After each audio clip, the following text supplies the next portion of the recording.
Bonjour et bienvenue dans cette vidéo. Aujourd'hui, avec mes collègues, nous allons essayer de vous montrer ce qu'est l'IoT. Autrement dit, l'Internet of Things. Au programme, nous allons voir qu'est-ce que l'IoT, son architecture, quelles sont les sécurités utilisées par l'IoT, ainsi que les technologies et les techniques de programmation. Et nous allons terminer par une conclusion. Qu'est-ce que l'IoT? L'IoT est un mécanisme où les objets physiques sont connectés à Internet pour collecter et échanger des données. Cette technologie permet la création et la diffusion des données pour les utilisateurs finaux à travers différents services. Les dispositifs IoT peuvent être des capteurs, des caméras, des appareils ménagers, des véhicules, etc. Ces dispositifs peuvent collecter une grande quantité de données en temps réel, telles que la température, l'humidité, la pression, le mouvement, le son, la vidéo, etc. Ces données sont ensuite traitées et analysées pour fournir des informations utiles aux utilisateurs finaux. Grâce à l'IoT, les entreprises peuvent optimiser leurs opérations, améliorer l'efficacité de leurs processus et offrir des produits et services plus intelligents et personnalisés à leurs clients. Les utilisateurs finaux peuvent également bénéficier de l'IoT en surveillant et en contrôlant leurs environnements, leur santé, leur sécurité et leur vie quotidienne de manière plus efficace. Il faut savoir que l'IoT a été créé en 1982. Le premier objet fut un distributeur de boissons. À l'époque, la progression Internet était très lente. Cela freinait fortement le développement de l'IoT. Aujourd'hui, les nouvelles technologies ont pris le dessus, et l'IoT a pris un réel tremplin. Nous pouvons le retrouver dans un très grand nombre d'objets du quotidien. Afin de réguler tout cela, des lois sont mises en vigueur et surtout à propos de la sécurité des consommateurs, car cela peut avoir beaucoup d'effets néfastes et dangereux que nous pourrons voir dans le point de la sécurité. L'architecture logicielle de l'IoT se compose de 5 couches. La première est la couche périphérique, ou Edge Layer. Elle représente les dispositifs physiques connectés, ou plus simplement les objets connectés à Internet. La seconde est la couche de connectivité, ou Connectivity Layer. Elle va permettre de transmettre les données du côté physique au côté réseau. La troisième est la couche de réseau, ou Network Layer. Elle va permettre de stocker et de traiter ces données dans des serveurs. La quatrième est la couche de traitement, ou Processing Layer. C'est là que ces données vont être analysées, classées, gérées. Ensuite et enfin, nous avons la couche d'application, ou Application Layer, qui va tout simplement être la couche qui va permettre l'utilisation de ces données pour créer des services à valeur ajoutée. L'IoT utilise différents logiciels pour différentes fonctions. On a les logiciels embarqués dans les dispositifs périphériques pour permettre la collecte et le traitement des données. On a les logiciels de traitement et de stockage des données pour analyser et gérer la data. On a les logiciels de sécurité, évidemment, pour assurer la sécurité des données collectées et transmises. Et on a, pour finir, les logiciels d'interface utilisateur qui permettent l'interaction entre les utilisateurs et les applications IoT. Un modèle souvent utilisé en IoT est le modèle client-serveur. Donc comme son nom l'indique, ce système est divisé en deux parties, la partie client et la partie serveur. La partie client se trouve dans la couche périphérique ou Edge Layer et la partie serveur se trouve dans la couche de traitement ou Processing Layer.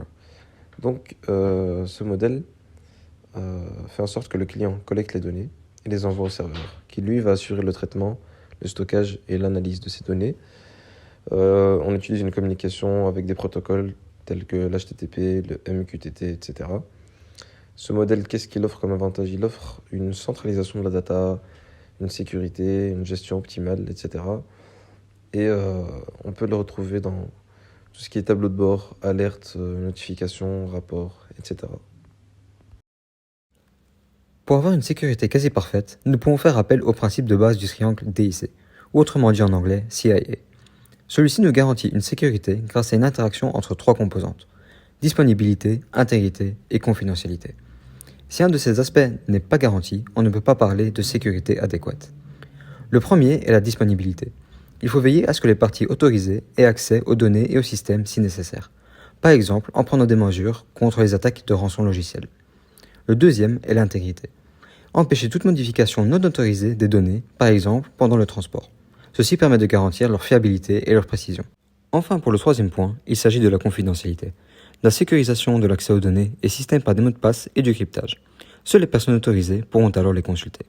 En somme, la sécurité de l'IoT est une préoccupation majeure qui nécessite une approche proactive et la collaboration de tous les acteurs de l'écosystème. L'IoT soulève plusieurs questions de sécurité, car les objets connectés peuvent être vulnérables aux attaques malveillantes ou au piratage. Voici quelques-unes des principales préoccupations de sécurité liées à l'IoT. La première est la confidentialité des données. Celles-ci peuvent être exploitées à des fins malveillantes si elles sont interceptées ou divulguées. La deuxième est l'authentification et autorisation. Les objets connectés doivent être configurés avec des identifiants et des mots de passe sécurisés pour empêcher l'accès à autrui. L'intégrité des données est le troisième point. Les objets connectés peuvent être vulnérables aux attaques de type man-in-the-middle où les données sont interceptées et modifiées en transit. Les mécanismes de chiffrement et de vérification de l'intégrité des données sont donc importants pour protéger les données contre les manipulations malveillantes. Le quatrième point est la vulnérabilité des appareils. Les objets connectés peuvent être vulnérables. C'est pour cela que les fabricants d'appareils doivent mettre à jour régulièrement les systèmes d'exploitation et les logiciels embarqués. Enfin, le dernier point s'agit des attaques par déni de service. Les objets connectés peuvent être utilisés pour lancer des attaques par déni de service, autrement dit des DOS. Les dispositifs doivent donc être configurés pour limiter le trafic sortant et détecter les attaques DDoS en cours. Passons désormais à la partie technologie. Il faut savoir que l'Internet des objets est une technologie qui permet de connecter des objets Internet, leur permettant ainsi de communiquer entre eux et avec d'autres systèmes. Pour permettre cela, plusieurs technologies sont utilisées dans l'IoT. Voici quelques-unes des technologies clés utilisées dans l'IoT. Tout d'abord, nous avons les capteurs. Les capteurs sont des dispositifs qui convertissent des mesures physiques, comme par exemple la température, la pression, l'humidité ou encore la lumière, en signaux électriques. Les capteurs sont généralement utilisés pour collecter des données à partir de l'environnement physique. Ensuite, nous avons les réseaux sans fil. Les réseaux sans fil sont utilisés pour connecter les capteurs et autres dispositifs IoT à Internet. Les technologies sans fil couramment utilisées dans l'IoT comprennent le Wi-Fi, le Bluetooth, le LoRa, le Sigfox, etc. Ensuite, nous avons les protocoles de communication. Les protocoles de communication sont des règles et des normes qui permettent aux dispositifs IoT de communiquer entre eux et avec d'autres systèmes. Certains des protocoles les plus couramment utilisés dans l'IoT comprennent MQTT, COAP, HTTP, etc. Par la suite, nous avons le cloud computing. Le cloud computing est utilisé pour stocker et traiter les données connectées par les dispositifs IoT. Les services cloud tels que AWS, Azure et Google Cloud sont souvent utilisés pour l'IoT. Pour finir, nous avons l'intelligence artificielle et les apprentissages automatiques. L'intelligence artificielle et l'apprentissage automatique sont utilisés pour traiter les données collectées par les dispositifs IoT et en extraire des informations précieuses. Par exemple, l'intelligence artificielle peut être utilisée pour analyser les données des capteurs pour détecter des anomalies ou des tendances. En termes de fonctionnement, les capteurs collectent des données à partir de l'environnement physique et les transmettent aux dispositifs IoT via des réseaux sans fil. Les données sont ensuite envoyées à des serveurs cloud pour le stockage et le traitement. Les algorithmes d'intelligence artificielle et d'apprentissage automatique sont utilisés pour extraire des informations précieuses à partir des données qui peuvent ensuite être utilisées pour prendre des décisions et agir en conséquence. Quelles sont les techniques de programmation ? L'IoT est un domaine de la technologie qui permet aux objets physiques de se connecter à Internet et de communiquer entre eux pour collecter et échanger des données. Pour développer des applications pour l'IoT, plusieurs techniques de programmation sont utilisées. Parmi ces techniques, la programmation basée sur les événements est couramment utilisée. Cette technique, elle consiste à créer des fonctions qui sont déclenchées en réponse à des événements spécifiques, tels que la réception d'un message ou l'activation d'un capteur.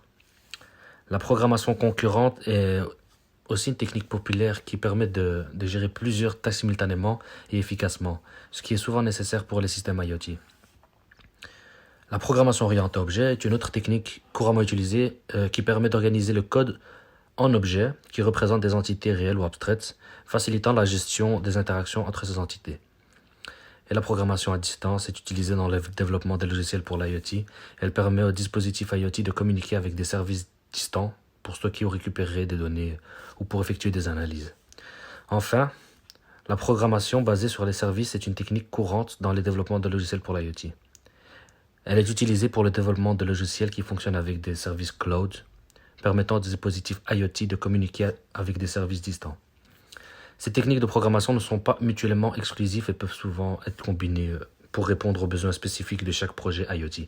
En résumé, les techniques de programmation jouent un rôle clé dans le développement de logiciels pour l'IoT, en permettant la création de systèmes intelligents et interconnectés qui peuvent collecter et analyser des données en temps réel.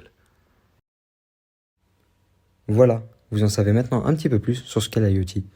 Nous espérons que cette vidéo vous aura plu et que vous avez passé un agréable moment.